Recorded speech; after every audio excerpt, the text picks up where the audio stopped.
But then you have the people that are in the echo chambers that are just digging their heels in even more. And you could spot them easily because they're missing out because there's nothing more liberating than admitting you were wrong. Mm-hmm. I mean, that is like the moment of liberation. Right. And that's the basis of religion. It's the basis of AA. It's the basis of anything that improves you as a person is honestly admitting to other people, not just to yourself, that like, wow, I got that wrong. Yeah. And then you're free because then you don't have to hide it anymore. Right. Very important. And it's a beautiful thing. And that is like changing your mind. I always notice this covering politics that, a candidate would be like, I've got him on tape saying 10 years ago something different.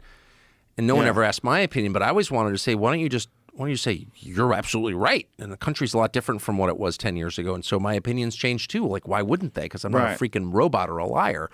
Also, I used to think this because of that. And now I realize I was wrong. Exactly. Yeah. Which How is great fine. is that? Yeah. I mean, it's part of being a human. It's not being a flip-flopper. It's the best part of being a human. Well, this is an interesting time for that because you see people that won't do that. And you could recognize them easily because they're the first people to throw out insults.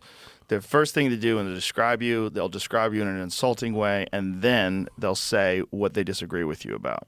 They'll say something hard. They try to define you. You far right, white supremacist, racist, been there. Yeah, they throw it all at you, and then they say what you said. It's so funny. I got called racist and white supremacist so many times, but when I first was called that, I mean, it really stung, a lot because just of where I grew up and how I grew up, and those are like the worst things you could ever call somebody. And so I actually like paused for a moment and thought, am I?